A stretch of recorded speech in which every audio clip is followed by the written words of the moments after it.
Welcome to another episode of Global Minds podcast, the series highlighting foreign executives and their impact on business in the Czech Republic. In this episode, we turn to the world of law and M&A with experts from Dentons law firm. I'm happy that I can welcome in the studio two guests. The first one is Rob Irving, co-head of Europe Corporate and M&A Practice in Dentons. Welcome to the podcast. Thank you. And the second guest is Petr Zákouský, partner and head of energy practice and co-head of the corporate M&A practice in Dentons Prague office. Welcome to the podcast. Thank you. Gentlemen, thank you very much for coming to this podcast. This is basically about experts, about international experts. Petr obviously is a Czech expert, and Rob, as I understand right now, is almost Czech too, because he is in the region for 35 years. Is that right? That's correct. I first arrived in 1991 in Prague, lived here in Prague for several years, and have been living nearby in Budapest for the past 27 years, doing many transactions, working when I was at White & Case with Michal Smrek and others, and then since joining Dentons, working with Petr and the team here. Do you still feel like an American or more like Central European citizen right now, after 35 years? Definitely more Central European, and I view events in the U.S. very much with the hat of a European. Petr, Rob and his colleague, also partner Logan, are both still in this day new arrivals to Prague office, new international experts that has a specific task in the Prague office. What is the task? What is the mission of these two incredible international experts? And I can remind to our listeners and viewers that the episode with Logan on your colleague Jiří is already out on YouTube or a new stream. Look, I think the mission is really for them to feel comfortable. That's the internal mission. And, we've been working with Rob for last 5-6 years, so he's part of our team. So there's going to be no surprise. Everyone knows him in our Prague office. And same for the local clients. Most of the people know Rob and, what he's done on the cross-border deal. So I would say the external mission is obviously to sell Rob's capabilities. I mean, I'm incredibly proud of what he has done in the past, the way he works, the knowledge he has. And, I'm sure most of the Czech clients, Slovak clients or regional clients can benefit from what he has done, from the experience. It's impressive just to watch him. It's a show. So, I wish them good listening and yeah. Rob, if I check Dentons' website, I can see that your arrival is a key milestone in establishing Dentons Prague as an English and US law hub for the whole CEE region. So it sounds like a really big mission. Are you ready for it? I think the most important thing is that I pass on the knowledge to the team. I've had a fair amount of experience, a 35-year career in Central Europe, and I've been working with the Prague team quite a bit, but now being on the ground with them day to day and the opportunity to hands-on work with them and pass that knowledge on and create, help Petr create great lawyers. That's for me the mission. Petr, why is the Prague office the best possible office to become a hub for CE region, for English and US law, especially in M&A, finance, capital markets, and projects? I think it's about the country. I'm a born optimist, so a lot of people, when they will hear this, maybe wouldn't agree. But I think the country has a huge potential. Has been very promising since Charles IV, and it's they have great people. And now, if you look at today's times, and comparing to the rest of the CE, you have incredible number of very successful entrepreneurs. from private equity family offices, very very successful industrial players which do global business. So we have entrepreneurial stuff in our blood. And if you look at the 30s, of the 20th century, we were very successful.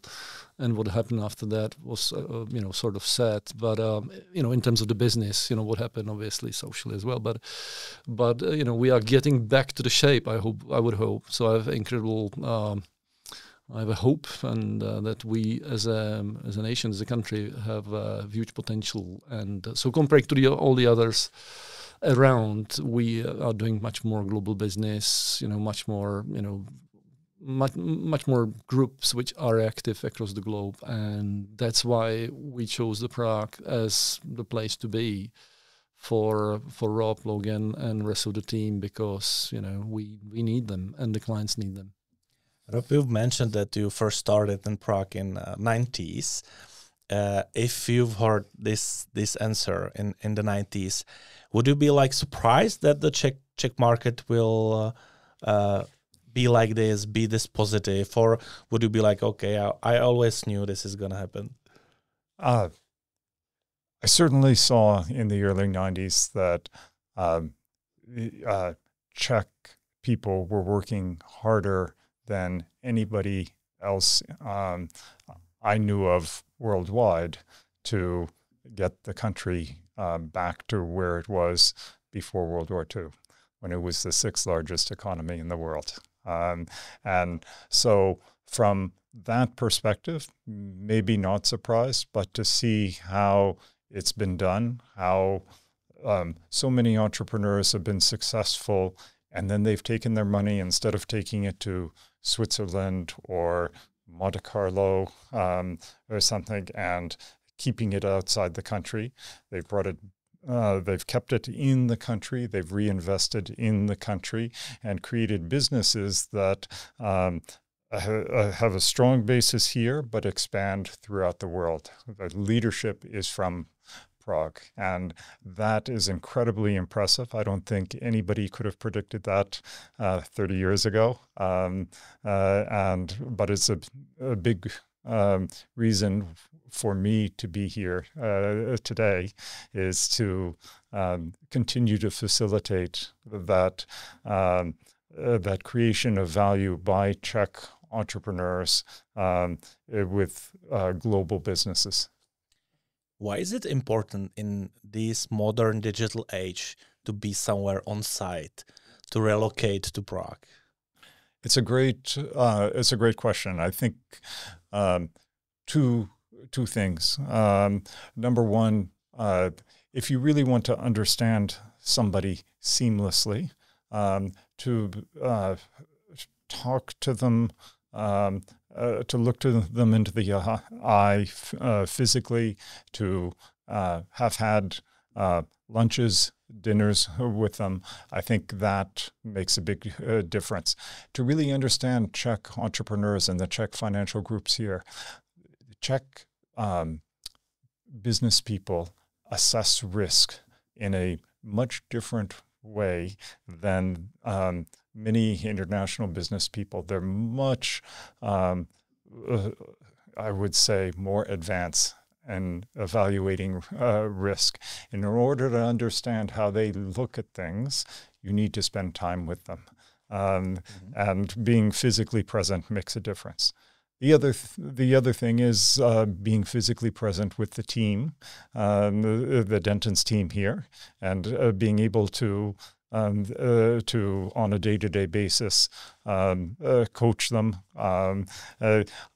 Sometimes I'm old school. Sometimes I can be hard in my opinions, but if I'm physically with them, they see that it's coming from the right place. If it's coming over the phone or a Teams call, they may not get that same impression, and my ideas, my opinions may fall harder. But if I'm physically with them, we can then laugh about it and go for a beer, and everything's in a good place. Petr, do you feel that it comes from the right place when these situations happen? Yes, of course.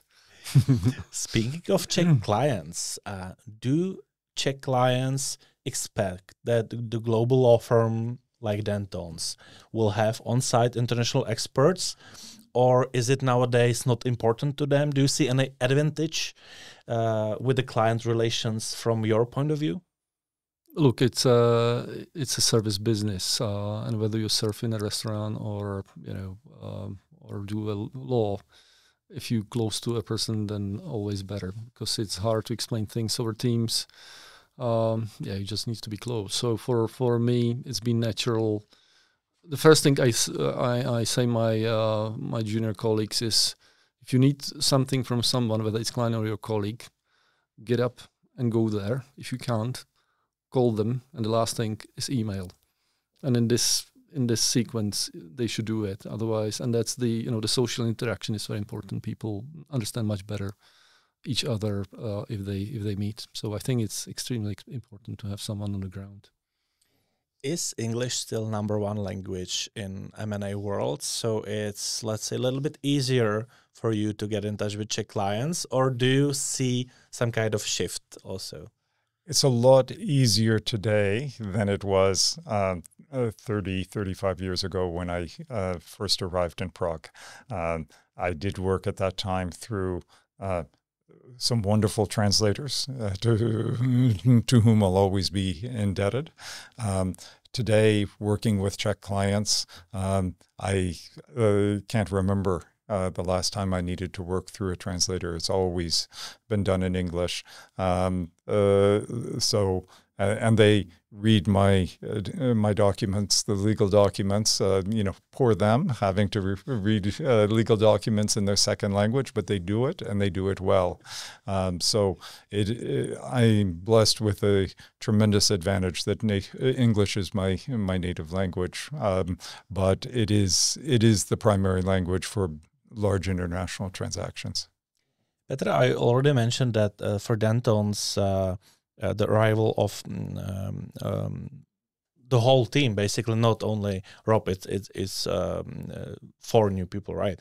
Is a huge milestone in creating the English law, US law hub. Why is this law expertise critical in M&A, in corporate? Because basically US, UK is not European Union nowadays, so why is it important? I think it's the global way of the business, that most of the deals, whether it's acquisition or financing or projects, is done by most of the time English law. If you would count, I would say, vast majority of deals. Then the closer you get to US, it's often US, and then sometimes you have Swiss, German, and others. But I think the major driver for this is obviously success, historical success of Commonwealth, but also extreme quality of judges in the system. Is for 1,000 years, the judges have been independent of the crown, and the quality of judges is top. It's creme de la creme, and none of the other jurisdictions, especially in the continent, can meet that. With all respects to our colleagues, but it's just a different curriculum, different way how to get to the profession. Only the best barristers get to the judge, whereas in Germany, Czech Republic, Austria, it's graduates which go, and without no experience of life, it's hard to judge. So I would say combination of these 2 things is leads to the result that English law is just predominant in all the deals. And the more advanced deals we get on the Czech market, the more you see English law. So I would say 60-70% of larger deals we do is English law these days from Prague, in Prague. And I would say where the U.S. law comes in particular is when you see the big U.S. technology companies investing. Quite a lot of their transactions, they insist on doing it under U.S. law. The more Czech entrepreneurs are founding more and more interesting technology both industrial technology and information technology businesses that are being sold to the likes of Microsoft or Cisco or others, and many of those transactions are going to be governed by U.S. law. Would you say that in future it will be still more and more critical, or do you think that it will be some kind of shift of the preference of which law should we choose for our huge M&A deal? Difficult to predict of that one. I think, as you guessed, with Brexit, a lot of people asked whether English law would decline as a predominant law for large M&A transactions. In fact, it's continued as being the dominant law. So there could be some factors at some point. Maybe, as Peter mentioned, if you undermine the independence and quality of the judiciary in England, maybe you would see people move away from English law. But I think England understands very much that it's in their interest to keep English law as a dominant law in international transactions, and so they'll do everything they can to keep it that way. Better M&A area in not only in Czech Republic, I guess in every jurisdiction is like the best possible area that the top law firm can be successful in, and there are many huge international law firms that are trying to get a small piece of this cake. Do you believe that these arrivals of Rob and other experts will help Dentons to be the biggest one in the Czech market in the M&A area, or is it even something that you would like to achieve? So what are your thoughts about the future of Dentons within the M&A business? Look, to be frank, I think we are the leading M&A law firm in the market by the size of the team, the stuff we do. And Rob has been helping our team for last, as I said, 5-6 years. So the arrival is just the confirmation and of the fact, and I think it's gonna be like that. Yeah, I would hope that the others will do the same or similar thing, and I hope for example, my preceding law firm, we kind of had brainstormed to do the same with some limitations. We maybe couldn't afford it. But I will still, I would love to have more competition on the market. I would love, and at the same time, I'm glad that we are so far, in the shape we have, in the breadth of our team, covering 3 or 4 areas under English law. I think we are now the only one. I think it's going to be our advantage, and let's see. I would hope the rest of the market will follow.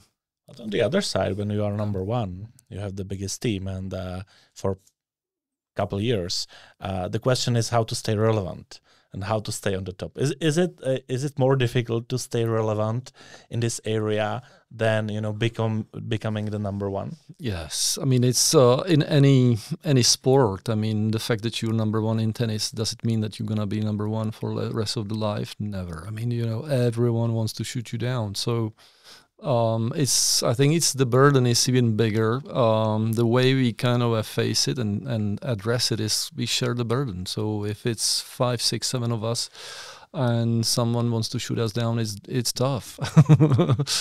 So it's like in rugby, you just take shoulders together, and so I think it's about the team. The team makes the difference, and it's like it's a team law firm.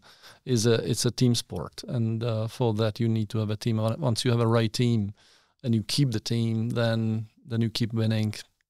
If you lose your team, you start losing. But it's fragile always. So what coincidence! Rob was a baseball coach, so you are probably used to keep the team spirit up and keep the team on number one. But what's your thought on the topic of staying relevant, also for new generation of clients, for clients who probably some of them were not even born at the time when you arrived first time in Prague? Absolutely. It's a constant work to stay relevant, to innovate, to respond to the needs of the market. If you looked at me 7-8 years ago, I had only done a handful of technology transactions in my career. The last 7 or 8 years, it's probably been about 15 technology transactions across Central and Eastern Europe and Turkey. And more and more working directly with founders on the technology transactions. So I've learned a whole new area, how deals are done in that area, how they're done by private equity investors, how they're done by the big Silicon Valley tech firms, so on. And then you pass on that know-how as you learn. As soon as you learn, you're passing it on to your colleagues. But that's the wonderful part of things. If you're a fantastic ice hockey player. If you're Jágr, you don't keep your game still at 45 the same way as it was when you were 25, or else you're dead. You continue to innovate your game, learn new tricks, so on. It's the same as a lawyer. We've mentioned on several occasions that you've been in this region for more than 3 decades. If there is any international manager who's expecting the first, moving in, the first offer to lead some company in Czech Republic, to become, for example, CEO of some company in Czech Republic, what would be your advice how to, as quickly as possible, get into the touch, not with the team, because international companies usually have the good relations inside, but with the Czech business, how to start? Is like to ask everyone on a beer, or just go to theater, or any other activity. What would you recommend? To show openness to the activities that the team enjoys, and that could be then that might take you out of your comfort zone. It may be having beer or slivovice, late on a Friday night. It may be the next morning, getting up and going rafting or canoeing, camping out in the forest.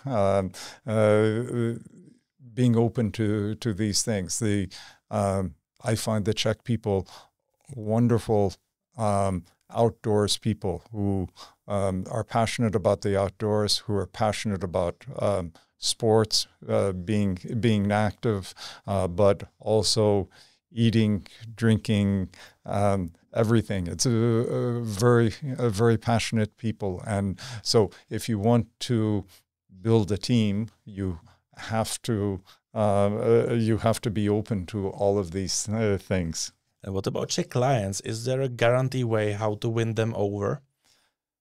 Good, hard work and good thinking with them. As I said earlier, they assess risk, they assess transactions in a outside the box way that is unique and to be honest, incredibly successful if you look at how they've grown their businesses over the last 30 years. So you have to work hard, not just putting in the hours, but mentally keeping an open mind to their ideas and staying up with them intellectually. And that's the challenge. And if you can do that, then you can win their respect. Petr, do you agree? Yes. Is a Czech client compared to any other international client from your point of view specific? I think there's definitely one thing, and there is a lot of successful people in the country are very young when they started to be successful, and that's why I think they've started to challenge things. Like I think Rob mentioned it before, that out of box thinking, approaching things different way, asking why this is done this way, and maybe thinking maybe we can change. So I would say it's the age. It's also the fact that there's not been the infrastructure or past experience where you can kind of ask people, and a lot of people are self-grown sort of. So if you would be in Austria, you will ask your granddad, and you can't ask your granddad in this country, right? What the granddad will tell you. So I would say that's the specific, that a lot of these people are very young and entrepreneurial and fun to work with. No ties, jeans, and kind of a tech people, but even in sectors which are not non-tech. Gentlemen, if there was a crystal ball that we can see partly the future, let's say at least couple months, what do you think will be the key trends in the M&A environment in the Central European region? And we can start with Rob, because I guess that you still overlook the whole region, right? Absolutely. It's your position, right? I have a love of the entire region, and doing transactions. I've recently done several transactions in places such as Albania or Bulgaria, so on. I have a real love of the entire region. I think that the Ukraine war has brought a lot of attention to infrastructure, and there's a lot of investment, emphasis on investment in infrastructure throughout the region and developing that to a necessary degree. Some of that is energy infrastructure, of course, and energy security, but also motorways and ports and important things like that put Europe in a more secure place. But what about energy?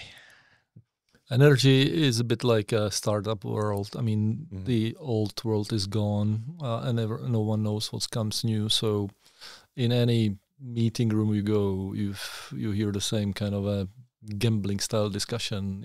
Is battery come next year or 5 years time? So, energy is a big gamble these days. And some people are able to bet on the gamble. Some people are sort of gamblers, and they have the attitude, high risk, ability to go for deals which most of the others wouldn't. So I would say energy become gaming, and gaming become utility. And I'm not kidding. I mean, if you speak to the investment bankers, they call these days gaming sector utility, and I call energy sector gaming or even gambling. The next question might be a little bit rude, relating to Prague office, but speaking of Central European region and Prague becoming a hub for UK English law in M&A and corporate and debt finance. Why not Poland? I think Poland. It is an incredibly large, because it is such a large market. It has developed kind of a large, less of an outbound market. So there are incredible Polish companies, incredible Polish infrastructure, but compared to the Czech Republic per capita, much less outbound investment, outbound towards the rest of the world. Because of that, there's a greater emphasis on Polish law and Polish transactions. So it maybe makes a little bit less sense. It's not to say that Poland doesn't have a tremendous number of larger transactions, but more of them are, let's say, domestic Polish transactions. Great. So basically, Petr, Prague is more global. Yeah, I would add that I think many people wouldn't like the way the privatization has been done in this country, but the fact that the big reshuffle happened quickly, with a lot of buts, resulted in the fact that the wealth has been redistributed quickly and a lot of new groups created. Whereas in Poland, the privatization has been done differently. A lot of direct deals, very slow. I think vast part of the economy hasn't been privatized until today. So I think that's the second element, that their state element in this country has been very, very small for the last 2 decades, and now it's becoming stronger again because of the Ukraine and other stuff. But Czech state has become, they really shrinked. The state really shrinked in terms of owning companies. I mean, a few ones like Forest and Budweiser, but those were until recently, last companies the Czech state, controlled. Unlike in Poland, where a lot of things have been controlled by the state until today. Great, Rob. My favorite personal question: where is home for you?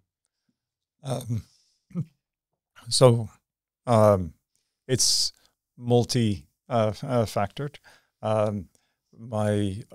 I have homes in Miami, where I was born and where my parents live. In Canada, in Northern Ontario, where my Scottish ancestors settled in the 19th century, and my family still has a place in the wilderness where my family and I spend time every summer. And now the third leg will be Prague, which for my wife, who's an American who I met in Prague in the early 90s, for us it does feel like coming back to home. So it is a three-legged concept for us. Gentlemen, the very last question: do you consider yourselves as global minds? We will start with Petr.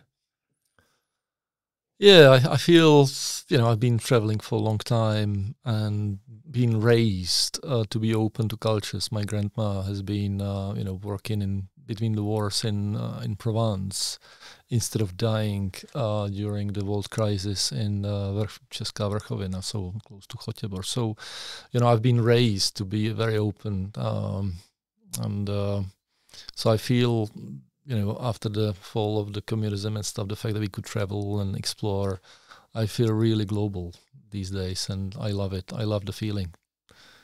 So every time I speak to Petr about a new country, US, UK, South Africa, so on, he'll say, "Oh yes, I spent a summer working there as an intern, in a hotel or other things." So, as a young adult, he was backpacking and working his way through many countries. So he's kept that openness, up to today. Thank you very much for your time. Our guests were Rob Irving. Thank you. Thank you. And Petr Zákocký. Many thanks.